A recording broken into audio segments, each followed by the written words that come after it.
Panoli police મથકમાં મૃતકના પિતા રમેશભાઈ વસાવાએ ફરિયાદ નોંધાવી છે, જેમાં તેઓએ આક્ષેપ કર્યા છે કે 27/11/2025ના રોજ ફરિયાદીનો દીકરો પિયુષ વસાવા ઘરે હોય અને રાત્રિના તેના મિત્રો સાથે મોટરસાયકલ ઉપર પાનોલીના ગુરુવાડી માર્કેટમાં આશરે 8 વાગ્યાના અરસામાં ગયો હતો।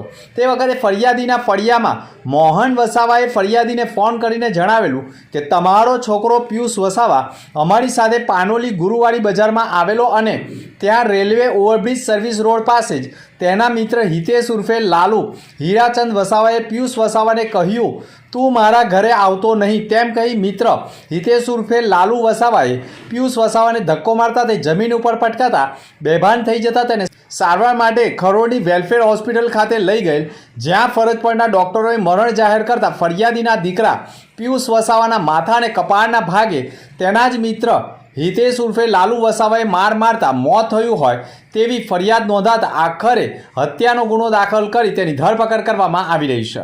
સામાન્ય વાતમાં મિત્રના જ હાથે મિત્રની હત્યા થઈ જતા હવે સામાન્ય વાતમાં પણ હત્યા જેવા બનાવો બની જતા હોય તેવા કિસ્સાઓ સામે આવી રહ્યા છે। ભરૂચ જિલ્લા કોંગ્રેસ સમિતિના પ્રમુખ રાજેન્દ્રસિંહ રણાની આગેવાનીમાં યોજાયેલા કાર્યક્રમમાં એસપી કચેરી ખાતે આગેવાનો અને કાર્યકરો ભાઈ બહેનો પહોંચી આવેદનપત્ર સુપ્રત કર્યું છે, જેમાં આક્ષેપ કરાયા છે કે મહાત્મા ગાંધીના મૂલ્યો ધરાવતા ગુજરાતના દારૂ અને ડ્રગ્સનું સામ્રાજ્ય દિવસે ને દિવસે પ્રતિદિન વધી રહ્યું છે। પક્ષે આક્ષેપ કર્યો છે કે છેલ્લા 30 વર્ષથી સત્તામાં રહેલી ભાજપ સરકાર દારૂ ડ્રગ્સની બંદીને રોકવામાં નિષ્ફળ સાબિત થઈ છે।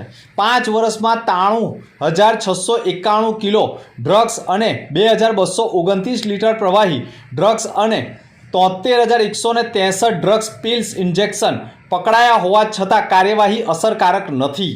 વર્ષ 2020થી 2024 દરમિયાન 16,000 કરોડના 19 ડ્રગ્સ કેસોમાં એક પણ આરોપીને સજા થઈ ન હોવાનો આક્ષેપ કર્યો છે। કોંગ્રેસે ગંભીર બાબતને લઈને ધ્યાનમાં રાખીને રાજ્ય સરકાર દ્વારા નશામુક્તિ માટે કામ કરતી 75 જેટલી સંસ્થાઓની ગ્રાન્ટ પણ બંધ કરી દેવામાં આવી છે, જેની જનજાગૃતિ અભિયાન નબળું પડ્યું છે। જન આક્રોશ યાત્રા દરમિયાન થરાદના શિવપુર ગામની મહિલાઓ દ્વારા પણ દારૂ ડ્રગ્સના ખુલ્લેઆમ સેવન અંગે પાર્ટી નેતાઓને રજૂઆત કરવામાં આવી છે, પણ તેવા આક્ષેપ પણ કરવામાં આવ્યા છે।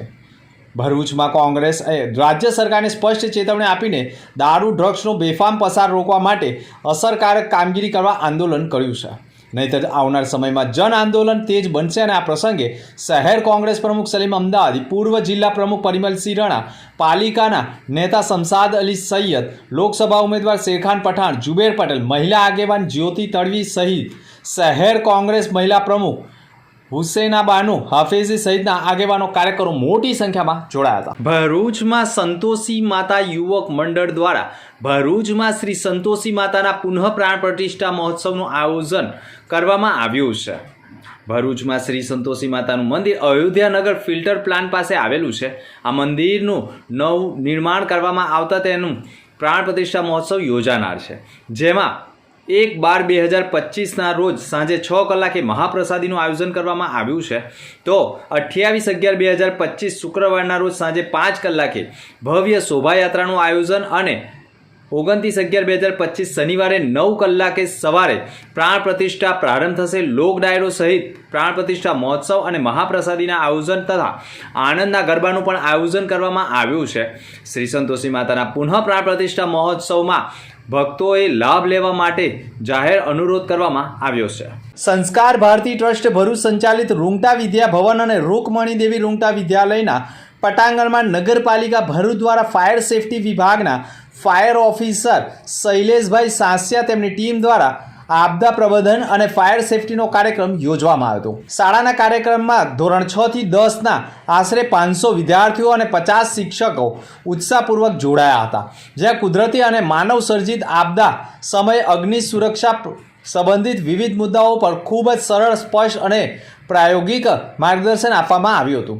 આગ લાગવાની વિવિધ પરિસ્થિતિઓ, તાત્કાલિક પ્રતિભાવની પ્રક્રિયા અને ફાયર એક્સટિંગ્વિશરનો યોગ્ય ઉપયોગ અને બિલ્ડિંગ અવેક્યુઝ સહિતની વિવિધ સલામતી અંગે માર્ગદર્શન આપવામાં આવ્યું હતું, જે સેમિનારમાં મોટી સંખ્યામાં વિદ્યાર્થીઓએ માર્ગદર્શન મેળવ્યું હતું।